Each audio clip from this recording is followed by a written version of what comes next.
दोस्तों स्वागत है आप सभी का हमारे YouTube चैनल में। उम्मीद है आप सब बहुत अच्छे खासे होंगे और आपकी तैयारी भी अच्छी चल रही होगी। तो दोस्तों जैसा कि आप सब जानते हैं सभी के लिए खुशखबरी है कि टेक्नीशियन की भी वैकेंसी अब बढ़ चुकी हैं, जो कि अभी तक एएलपी की ही बढ़ी थी, तो अब टेक्नीशियन की भी लगभग 3 गुना हो गई हैं। तो अब आपके लिए बहुत बड़ी खुशखबरी है, क्योंकि आपको पता होगा कि जो कॉम्पिटिशन है वो भी लगभग 1/3 हो गया, क्योंकि 3 गुना वैकेंसीज भी बढ़ गई हैं। और नए कैंडिडेट्स को मौका इसलिए नहीं मिलेगा क्योंकि जितने लोगों ने फॉर्म अप्लाई कर दिया है वो केवल उतने ही लोग सीमित रहेंगे, उन्हीं के बीच में आपको कंपटीशन करना है। आपको पता है कि 19 लाख जो फॉर्म पड़े हैं, बस इसी के बीच में आपका कंपटीशन होना है। 19 लाख में से लगभग ये मान लो 18,000 कुछ वैकेंसीज ही हैं, तो पर लाख के हिसाब से 1,000 वैकेंसी मान लो। तो शुरुआत करते हैं आज की इस वीडियो की। तो अब आपको और बेहतर तैयारी से, आपको और जी जान से तैयारी में लग जाना है, क्योंकि आपके लिए बहुत अच्छी खासी अपॉर्चुनिटी होने वाली है। तो उम्मीद है आप इस वीडियो को पूरा देखेंगे, क्योंकि प्रीवियस ईयर का एएलपी टेक्नीशियन का जो क्वेश्चन पेपर था वही आज हम करवाने वाले हैं।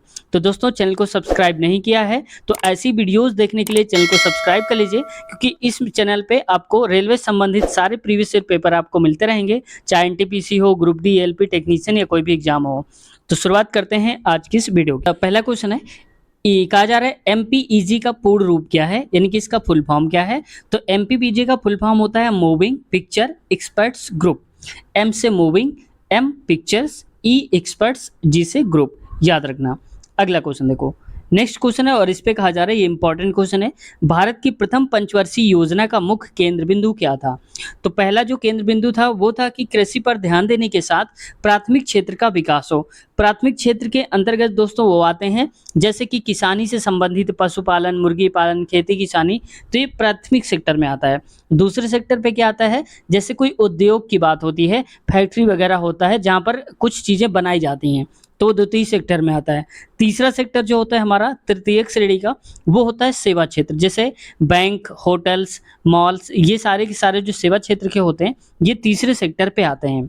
उम्मीद है आपने समझ लिया होगा। और सबसे ज़्यादा जो पैसा आता है दोस्तों, ये आता है तीसरे सेक्टर से ही, गवर्नमेंट को सबसे ज़्यादा पैसा मिलता है, यानी कि सेवा क्षेत्र से। अगला क्वेश्चन देखो, ईरान का प्राचीन नाम क्या है। तो फारस है, ऑप्शन ए सही उत्तर हो जाएगा। अगला क्वेश्चन देखो, इस क्वेश्चन में कहा जा रहा है दिए गए विकल्पों में से असंगत विकल्प का चयन करिए, जो इनमें से अलग है उसको बताना है। तो आयत, त्रिभुज, वर्ग, समांतर, चतुर्भुज। देखो अगर ध्यान से देखोगे तो इनमें अगर देखोगे लाइंस कितनी है, 4 हैं, लेकिन त्रिभुज अगर बनाओगे तो त्रिभुज में कितनी भुजाएं हैं, 3 भुजाएं हैं, तो इस वजह से ये अलग हो जाएगा। ऑप्शन नंबर दूसरा सही उत्तर है। अगला क्वेश्चन देखो, नेक्स्ट क्वेश्चन पर कहा जा रहा है एक्सेल 2010 की एक सीट में 2010 की एक सीट में कितने कॉलम्स होते हैं।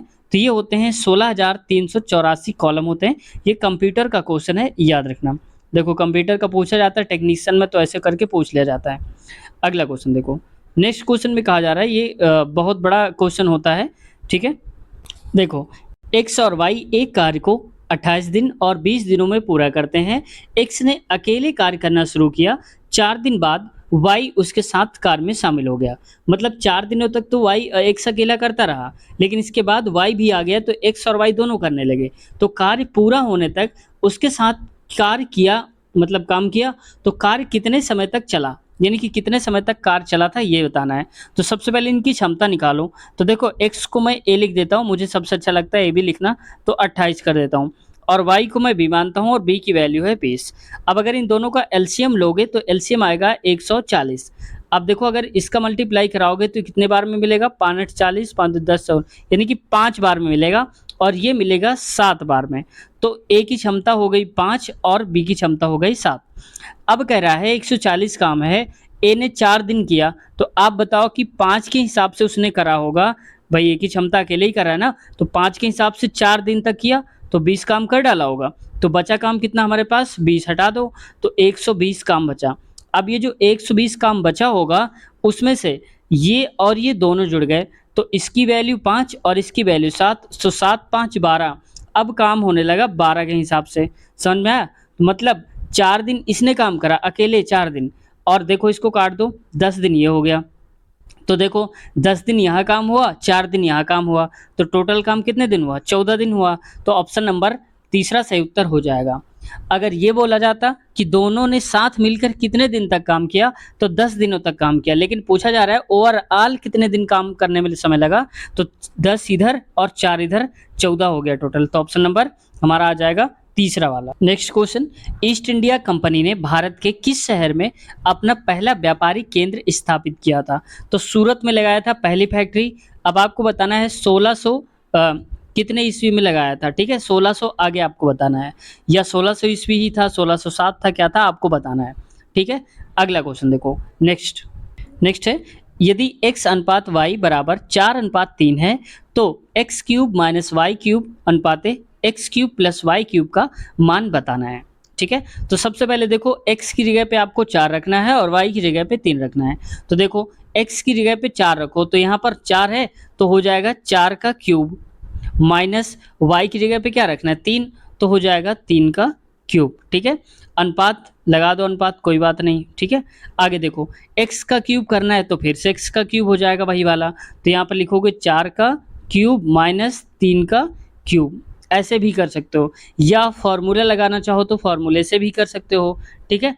आगे देखो यहाँ पर, अब इसके बाद क्या हुआ कि यहाँ पर 4 चुक 16 चुक 64 हो जाएगा, माइनस 3 3 9 3 27, ये माफ कीजिएगा 64 है, मैं इसको सही से लिख देता हूँ, ये 64 है यहाँ पर, 64 और 3 3 9 3 27 हो जाएगा, ये अनुपात अलग हो जाएगा, यहाँ पर भी हो जाएगा 64 प्लस का 27। अब देखो 64 में से 27 हटा दो तो 14 में 7 गया तो 7 आएगा, 5 में से 2 गया तो 3 आएगा, यानी कि 37 आएगा अनुपाते। अब हमें पता है कि 37 जल्दी से कटता नहीं, 7 4 11 हो गया और 6 2 8 1 9 हो गया 91, तो 37 अनुपाते 91 हमारा आंसर आ जाएगा। यहीं से आप सही कर सकते हो। देखो लास्ट वाले में सब में 37 दे के रखा 91 दे के रखा गया है, ठीक है, जबकि इसमें केवल 37 है, ऑप्शन तीसरा सही उत्तर है। अगला देखो, ये क्वेश्चन हमें कई बार कंफ्यूज कर जाता है, करें अंक 2 3 4 0 व 5 से बनी 5 अंकों की सबसे छोटी संख्या ज्ञात करिए। तो देखो सबसे छोटी संख्या ज्ञात करने का मतलब ये होता है, अगर हम सबसे छोटी ज्ञात करेंगे तो हम सबसे पहले छोटा नंबर रखते हैं। तो अगर आप कहोगे सबसे छोटा तो 0 है इस पे, तो नहीं, अगर 0 को हम रख भी देंगे यहाँ पर तो इधर 4 अंक बचेंगे और वो नंबर हमारा 5 अंक का नहीं माना जाएगा, 4 अंक का। क्यों? क्योंकि अगर बाएं साइड सबसे हम रख देंगे 0 को तो 0 काउंट नहीं करेंगे, इस वजह से हमें 5 अंक बनाना है तो 0 का भी यूज होना चाहिए। तो जब कभी ऐसी कंडीशन आ जाए कि 0 भी दिया हो और सबसे छोटी संख्या बनाना हो, तो सबसे छोटी संख्या तो होता है 0, 0 के बाद कौन सा आएगा 2, तो पहले रखो 2, इसके बाद फिर 0 रखो, यानी कि 0 को दूसरे नंबर पर रखते हैं, इससे बड़ा, यानी कि बड़ा करते करते नंबर चले जाओ, 2 के बाद क्या आता है 3 आएगा, फिर 4 आएगा और फिर आएगा 5, तो बस सही उत्तर क्या हो जाएगा हमारा 20,345, ये हो जाएगा। लेकिन दोस्तों अगर ये कहा जाता कि सबसे बड़ी संख्या बनाना है इन्हीं नंबर से, तो सबसे बड़ी संख्या बनाने पर क्या होते हैं कि हम सबसे पहले रखते हैं जो सबसे बड़ा नंबर है। सबसे बड़ा क्या है 5 है, 4 3 और अब की बार 0 2 नहीं लिखेंगे, अब लिखेंगे 2 और फिर 0 लिखेंगे, ठीक है, ऐसे करेंगे। तो जब बड़ी नंबर लिखते हैं तो बड़े से शुरुआत करते हैं, छोटा नंबर लिखेंगे तो छोटे से, लेकिन 0 आने पर 0 को दूसरे नंबर पर रखते हैं, लेकिन कब, जब सबसे छोटी संख्या की बात करी जाए। अगला क्वेश्चन, मुस्लिम लीग की स्थापना कहाँ पर हुई थी? ये हुई थी ढाका में, ठीक है, 1907, आप जानते होंगे 1907। अगला क्वेश्चन देखो 1906 है, माफ कीजिएगा मेरे हिसाब से तो इसमें कन्फ्यूजन है, तो एक बार आप देख के लीजिएगा क्योंकि मुझे खुद डाउट लग रहा है, तो गलत बताने से क्या फ़ायदा। तो यहाँ पर 1906 है या 7 है, आप कन्फर्म करके बता देना, ठीक है, तो मैं इसको पिन कर दूंगा कमेंट में, तो आपको भी पता चल जाएगा, जितने भी हमारे व्यूअर्स हैं उनको भी। अगला क्वेश्चन देखो, एक दर्जी 1 मीटर कपड़े के 5 टुकड़े कर सकता है, उसके पास 57.6 मीटर कपड़ा है, वह इस कपड़े की कितने टुकड़े कर सकता है? तो देखो 1 मीटर कपड़े से वो 5 टुकड़े बना लेगा, तो अगर 1 मीटर हुआ तो 5 टुकड़े। अब कितना कपड़ा है हमारे पास 57.6 है, तो बस अगर इधर 57.6 से गुणा कराएंगे तो यहाँ पर भी 57.6 से गुणा कराना पड़ेगा, तो 57.6 करा दो। अब देखो 6 पंचे 30 और 0 लगा दो यहाँ पर, और देखो 5 सत्ते 35, 3 38, 55 25, 3 28, तो ये हो जाएगा 288, क्योंकि दशमलव के बाद 0 है, कोई फर्क नहीं पड़ेगा, तो 288 टुकड़े बन जाएंगे इसके टोटल, तो ऑप्शन नंबर चौथा सही उत्तर हो जाएगा। अगला, किसी कूट भाषा में फर्नीचर को डैश लिखते हैं तो उसी कोड भाषा में फाउंटेन्स को हम क्या लिखेंगे। तो पहले हम ये देख लें कि इससे इसको बनाया कैसे गया होगा। तो मैं थोड़ा सा जूम करता हूँ आपको दिखाने के लिए। तो देखो ज़रा ध्यान से, ये FUR लिखा था, अब क्या लिख दिया गया है RUF, यानी कि इसको पीछे की तरफ से लिख दिया गया है। तो ठीक वैसे ही हम साथ साथ करते भी जाएंगे। जैसे देखो फाउंटेन्स लिखा था, तो फाउंटेन्स को मैं पहले लिख देता हूँ FOUNTAINS, फाउंटेन्स लिखा था। तो जैसे देखो FUR को लिख दिया गया है, FRUF लिख दिया है। वैसे देखो FOU को हम क्या लिखेंगे, U फिर O और F लिखेंगे। वैसे देखो NTA को हम क्या लिखेंगे, ATN, ये लिखेंगे ATN। तो देखो किस में मिल रहा है ATN, ये ऑप्शन नंबर तीसरा। क्यों हमने ऐसा लिखा, क्योंकि यहाँ पर देखो NIT को क्या लिखा गया है TIN, यानी कि उल्टा की तरफ चल रहे हैं। ठीक वैसे ही इसको भी करेंगे तो ऑप्शन नंबर हमारा आ जाएगा तीसरा, सही उत्तर हो जाएगा। नेक्स्ट अगला है, जीव जो अधिक दूर के संबंध हैं उनके DNA में अधिक अंतर होंगे। इस विचार के आधार पर निम्न दृष्टिकोण को क्या कहा जाता है। तो इसको आणविक जातिवृत्ति कहा जाता है, यानी कि मॉलिक्यूलर ये होता है फाइलोजेनी। ऑप्शन नंबर हमारा पहला ही सही उत्तर हो जाएगा। अगला क्वेश्चन, रोहन ने अपने खर्चों में 25% की कमी करी, बाद में उसने खर्चे में 10% की और कमी की, उसके खर्च में कुल मिलाकर कितने प्रतिशत की कमी हो गई। तो देखो कमी मतलब होता है माइनस, तो हमारे पास फार्मूला होता है x प्लस वाई। एक्स क्या है पहली कमी, y दूसरी कमी, और यहाँ पर हम लिखते हैं प्लस माइनस कुछ भी हो सकता है, और XY बटे में 100 लिखते हैं। तो इसको कर लो। तो देखो 25% की कमी करी 25, फिर क्या हुआ, फिर करी है 10% की कमी, तो लिख दो 10, और हम यहाँ पर लिखते हैं माइनस प्लस कुछ भी आता है, तो मान लो कि यहाँ पर रहा होगा अभी प्लस रहा होगा। तो देखो माइनस का 25 और गुणे में माइनस का 10, नीचे आ जाएगा 100। तो देख लो ये जीरो से ये इससे कट जाएगा, तो माइनस माइनस क्या हो जाएगा, प्लस हो जाएगा। तो यहाँ पर आएगा प्लस, इसको सॉल्व करने पर 2.5 आएगा, और 25 10 35, यानी कि 35 माइनस का आएगा, दशमलव में आ जाएगा 2.5, और ये क्या है प्लस का है। तो बस देखो माइनस प्लस है तो इसको जो हटा दो, तो कितना आएगा, ये आएगा 32.5। ठीक है, सही उत्तर हमारा क्या हो जाएगा 32.5 हो जाएगा। और ये माइनस का आंसर आएगा, और माइनस का मतलब होता है कमी, प्लस का मतलब होता है बढ़ोतरी, तो कमी ही बताना है। तो ये हुई है 32.5% की कमी। अगला क्वेश्चन देखो। नेक्स्ट, मिजो नेशनल फ्रंट यानी कि MNF के मुख्य संस्थापक कौन थे। तो ये लाल डेंग थे, ऑप्शन तीसरा सही उत्तर हो जाएगा। निम्न में से कौन सा देश एक से अधिक टाइम जोन का पालन करता है। तो USA जो है वो उसमें एक से ज़्यादा टाइम जोन होते हैं, ठीक है, उन दोनों का पालन करता है, क्योंकि वो बीच में ही होता है, इस वजह से ये दोनों का पालन करता है। अगला क्वेश्चन दोस्तों, इसमें से कौन सी कंप्यूटर सिस्टम की मेमोरी की सबसे बड़ी इकाई है। तो सबसे बड़ी इकाई होता है योटाबाइट, ऑप्शन चौथा सही उत्तर है। दोस्तों आप लोगों से रिक्वेस्ट है कि चैनल को अभी तक सब्सक्राइब नहीं किया है तो सब्सक्राइब ज़रूर कर दीजिए, और लाइक भी कर दिया करिए साथ ही साथ, ताकि हमारा मनोबल बना रहे और आपके लिए हम वीडियोस भी ला पा रहे हैं। ठीक है, आगे देखो अगला क्वेश्चन।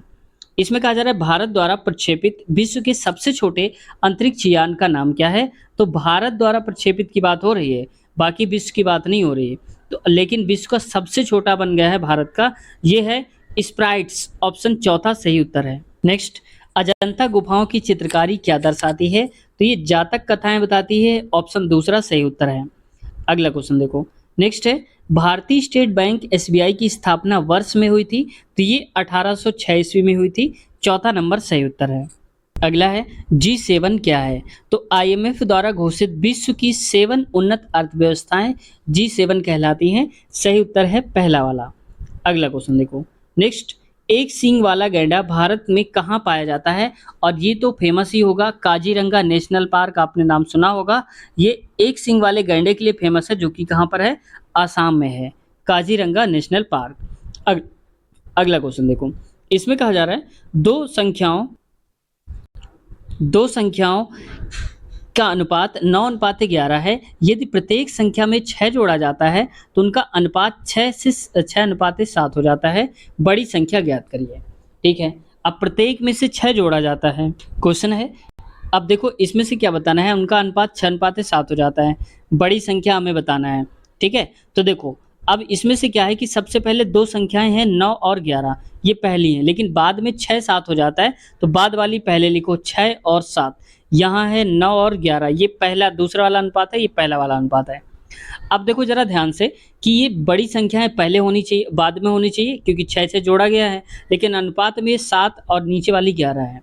कहने का मतलब है कि बाद में 7 हो गई है, पहले 11 थी, तो इसको हम और बढ़ाएँगे क्योंकि बाद वाला अनुपात बड़ा होना चाहिए क्योंकि 6 से जोड़ रहे हैं। तो यहाँ 2 से गुणा कराएँगे तो यहाँ भी 2 से गुणा कराएँगे, तो ये 6 दूनी हो जाएगा 12 और 7 दूनी 14। अब देखो 14 में से 11 गया तो 3 आएगा और 12 में से 9 गया तो भी 3 आएगा। मतलब 3 की वैल्यू हमारे हिसाब से कितनी है? 6 जोड़ा गया। हमारे हिसाब से 3 एक्स्ट्रा हो रहा है और क्वेश्चन के हिसाब से 6 एक्स्ट्रा हो रहा है तो बराबर 6 कर दो। तो 1 की वैल्यू आ जाएगी 3 दूनी 6 यानी कि 2 आ जाएगा। ठीक है? जब 1 की वैल्यू 2 आ जाएगी तो पूछा गया है बड़ी संख्या और बड़ी संख्या बताओ कि इनमें से क्या है? इनमें से 9 है कि 11 है? तो आप कहेंगे 11 है। तो 1 की वैल्यू 2 है तो 11 की वैल्यू क्या हो जाएगी? 11 गुणे 2 बराबर का 22 सही उत्तर हो जाएगा। ऑप्शन नंबर पहला ही सही उत्तर हमारा ये लिखा हुआ है। अगला, करड़ श्याम से दोगुनी तेजी से कार्य करता है। तो मान लो मैं कहता हूँ करड़ और ये श्याम, तो करड़ जो है श्याम से दोगुनी तेजी से करता है। मतलब अगर श्याम एक काम करेगा तो उतनी समय में ये 2 काम कर डालेगा। ठीक है? एक साथ कार्य करते हुए यानी कि ये दोनों एक साथ काम करते हैं, 2 + 1 इनकी क्षमता भी तो हो जाएगी एक साथ। अब ये 3 के हिसाब से काम करते हैं और 20 दिन में पूरा कर सकते हैं। मतलब अगर 3-3 काम डेली करेंगे तो 20 दिन में कर डालेंगे, तो आप कहोगे 20 और पर डे 3 काम, तो टोटल कितना 60 काम होगा ये, है ना? आके करड़ अकेले उसी कार्य को कितने दिन में पूरा करेगा? तो पूरा उसी कार्य को करड़ करेगा और करड़ की क्षमता क्या है? 2 है और टोटल काम है 60 और 1 दिन में करड़ करता है 2 काम, तो इसे काट दो तो ये आ जाएगा 30। तो सही उत्तर हमारा क्या हो जाएगा? 30। ऑप्शन नंबर चौथा सही उत्तर है। नेक्स्ट, निम्नलिखित आंकड़ों की माध्यिका और बहुलक का अंतर ज्ञात करिए। तो पहले माध्यिका निकाल लेते हैं। माध्यिका के लिए हम एक काम करेंगे, सबसे पहले इनको एक आरोही क्रम पे लगा लो, छोटे से लेकर बड़े तक। तो पहले देखो सबसे छोटा नंबर क्या है? 2 है, तो 2 लिख दो, इसको मैं काट देता हूँ ताकि याद बना रहे। फिर ये 2 है तो इसको भी 2 कर दो, ये भी हो जाएगा 2। इसके बाद क्या आ रहा है? 2 तो है नहीं कहीं पर, 3, 3 और 3 है, तो 3, 3 और 3। 3, 3 के बाद देखो क्या बच रहा है? 5 बच रहा है, तो 5 2 बार आया है तो यहाँ पर लिख दो 5, यहाँ पर हो जाएगा 5। 5, 5 हो गया। इसके बाद क्या बचेगा हमारे पास? 7 और 7, तो लिख दो 7, यहाँ पर 7 और फिर 9 हो जाएगा। टोटल नंबर काउंट करो 1 2 3 4 5 6 7 8 9 10। यहाँ पर कितने हैं? 1 2 3 4 5 6 7 8 9 और 10। ठीक है? अब कह रहा है कि हमें माध्यिका बतानी है, तो हमने देखो ये क्यों लगाया है, आधे आधे छोड़ दो नंबर। देखो 4 यहाँ से हटा दो और 4 पीछे से हटा दो, लास्ट के कौन से बचे? 2। तो 5 + 3 क्या हो जाएगा? 8 और 8 का आधा कर दो 2 यानी कि 4, तो इनकी जो माध्यिका आ जाएगी वो आ जाएगी 4। तो माध्यिका तो 4 हो गई। अब बहुलक बताना है क्योंकि माध्यिका 4 है और बहुलक कितना है? तो बहुलक देखो, बहुलक का मतलब है जो सबसे ज़्यादा बार नंबर आया होगा, तो सबसे ज़्यादा बार नंबर कौन सा आया है? ये आया होगा 3। 3 कितनी बार आया है? 3 बार आया है। तो बस बहुलक 4 हो गया। अब बहुलक इसका लिख दो 3 - 4 कर दो, तो यहाँ पर आएगा बहुलक आ जाएगा यहाँ पर 3, तो 4 में से 3 हटा दो तो 1 आंसर आ जाएगा। तो बस सही उत्तर हमारा हो जाएगा ऑप्शन नंबर दूसरा वाला राइट आंसर हो जाएगा। तो दोस्तों आज की वीडियो हम यहीं तक रखते हैं। अगले पार्ट में हम कवर करेंगे इसके आगे वाले क्वेश्चंस। तो अगर आप अगला पार्ट भी देखना चाहते हैं तो इसी वीडियो के नीचे, जिस वीडियो को आप देख रहे हैं इसी के नीचे आप लिंक चेक कर लेना, मिल जाएगी अगले पार्ट की। पार्ट नंबर नेक्स्ट लिखा होगा, कुछ भी पार्ट होगा उस पर क्लिक करके इसका अगला पार्ट आप देख सकते हैं। साथ ही साथ अगर आपके इसके पीछे वाले पार्ट्स नहीं देखे जितने हमने करवा दिए हैं तो हमारे चैनल के प्लेलिस्ट में जाइए, हमने अलग से प्लेलिस्ट बना दिया है रेलवे पिछला वर्ष पेपर। वहाँ पर क्लिक करेंगे तो सारे पार्ट्स आपके सामने खुल करके आ जाएंगे और वहाँ पर आसानी से देख सकते हैं। और मैथ की वीडियोज़ आप देखना चाहते हैं, जो मैथ के क्वेश्चंस हमने करवाए हैं ये बीच बीच में, तो हमने क्वेश्चंस करवाए, लेकिन कंप्लीट चैप्टर अगर आप पढ़ना चाहते हैं तो हमारे चैनल के प्लेलिस्ट में हमने अलग से प्लेलिस्ट बना दिया है गणित वीडियोज़ के नाम से। तो उस पर क्लिक करेंगे तो जितने भी चैप्टर्स हैं मैथ के हमने करवाए हैं वो सारे के सारे खुल करके आपके सामने आ जाएंगे और वहाँ से आप जो भी चैप्टर देखना चाहते हैं पार्ट वाइज उनको आसानी से देख सकते हैं। तो कैसी लगी वीडियो ज़रूर बताइए, कुछ कहना चाहते हैं तो कमेंट सेक्शन में आप कमेंट करिए। आपका जवाब देने की हम पूरी कोशिश करेंगे क्योंकि आप में से जितने लोगों ने जवाब दिया है उनको, उनकी बात हमने ज़रूर सुनी है और उनका रिप्लाई भी दिया है। तो चैनल अच्छा लगा हो, कुछ सीखने को मिला हो तो चैनल को सब्सक्राइब कर लीजिए और बेल आइकन दबा लीजिए ताकि जब भी वीडियो अपलोड करें आपके पास नोटिफिकेशन पहुंच जाए। तो अगली वीडियो में मिलते हैं, अपना ख्याल रखिए, टेक केयर, बाय बाय।